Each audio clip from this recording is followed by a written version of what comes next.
Steve McClung, your hell broke loosey.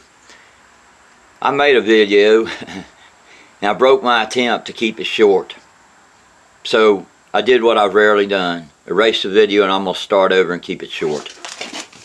Very recently I came to the defense of a good friend of mine who will stay anonymous. This person is a moderate liberal.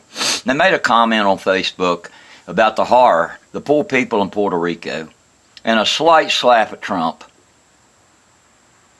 for his inhuman degradation of those citizens. Mockery of the mayor of San Juan, who is a hero among heroes of people. A woman to be admired. This woman got attacked, this friend of mine, by 20 to 30 of her friends, customers, and employees. Well, I didn't get to the thread until it was about an hour old. There were 95 comments, all of them defending the most evil monster that this country has ever had in any kind of governmental position. Well, y'all know me. I just stepped into the role of me and cleaned that shit up. Comment number 96 was the last one. The sad thing is that me and this person had 87 mutual friends. Within 2 days it was down to 28. Down to 58. I'm not going to unfriend you Trumpsters.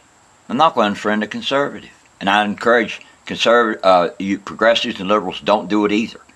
My only criteria for unfriending you or blocking you is if you come to my page, my profile, and you are dense as a rock, and everything I say bounces off of you, and you keep posting stupidity after stupidity after stupidity after straw man argument after inaccurate resources and all that, then I'll block you. Because it's obvious you have no intention to learn. And then there was another subject I picked up on real quick. That would be the end of this video. I'd be doing really good to myself if I stopped right now, but I'm going to do a little more. One of the things that makes Trump a monster, a total monster, a premeditating murderer of mass millions, more than the combined murders of all evil dictators in the history of history, is his denial of climate change and pulling out of the Paris Peace Accord. There are 3,400,000 scientists on Earth. 99% of them agree on climate change.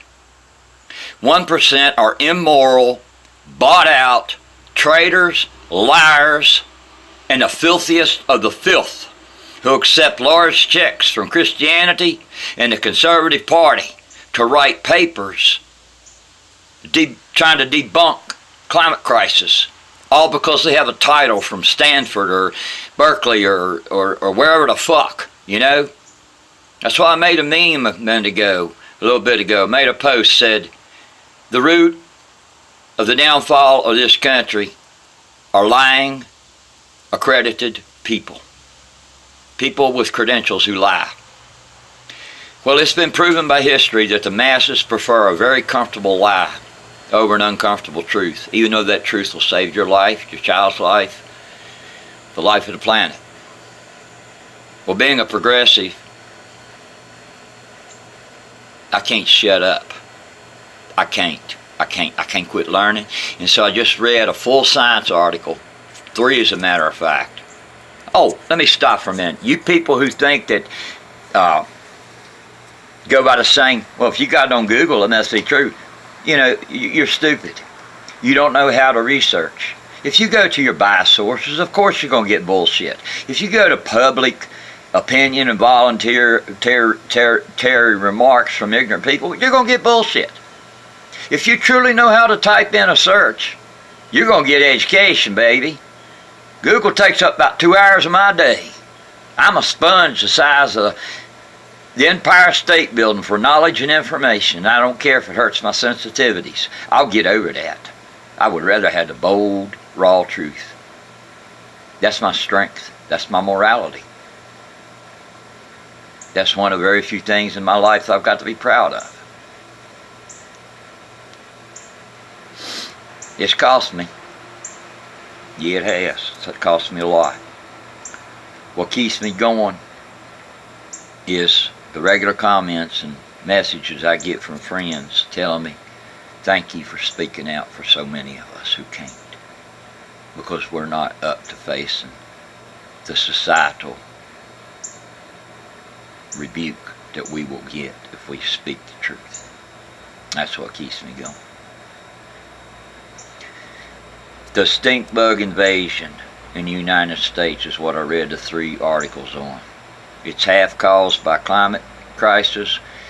It's half caused by the import of food from long distant countries. We should not be importing food. Food is to remain fresh or frozen for a moderate period of time. Monsanto, who I've never been a loud opponent of because I wasn't convinced that they were that great a threat, is now one of my #1 enemies. They are helping the population of the stink bug. They kill the stink bug with deadly chemicals to make their crops grow big. And when the wind catches those chemicals and takes them to the neighboring farms, it kills all their crops.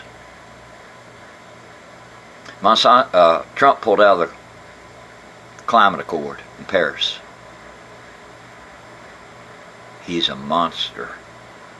He's an evil monster, premeditating more murder than Stalin, Hitler, Genghis Khan, Pol Pot, all of them combined. And this murder will start unfolding as this century progresses into hundreds of millions. We've got 15 years to be fossil fuel free. The other component to the pollution, to the climate crisis, is overpopulation, which makes the Roman Catholic Empire as big an enemy to the human race as fossil fuel and fracking, along with all pro-birthers. We are overpopulated now. We are failing the world, sadly. 2 billion live in depravity and starvation every day. Our population is 7.3, so it should be 5.3. We can't support anymore. Trump just knocked down Obama's birth control regulation, which makes him, again, the greatest single enemy to humanity today. Now, you Trumpsters especially, conservatives that unfriend me, that just shows your lack of spine, balls, moral development. You can't hear the truth. I won't unblock you. My only criteria for blocking someone is if they keep making stupid remark after stupid remark, failing to soak up the knowledge that me and my very educated friends try to give them. Then I'll block them because they're a waste of time and determined to stay stupid. I'm not blocking you all. I want you to learn. I want you to do better. I'm your friend whether you hate me or not. Later.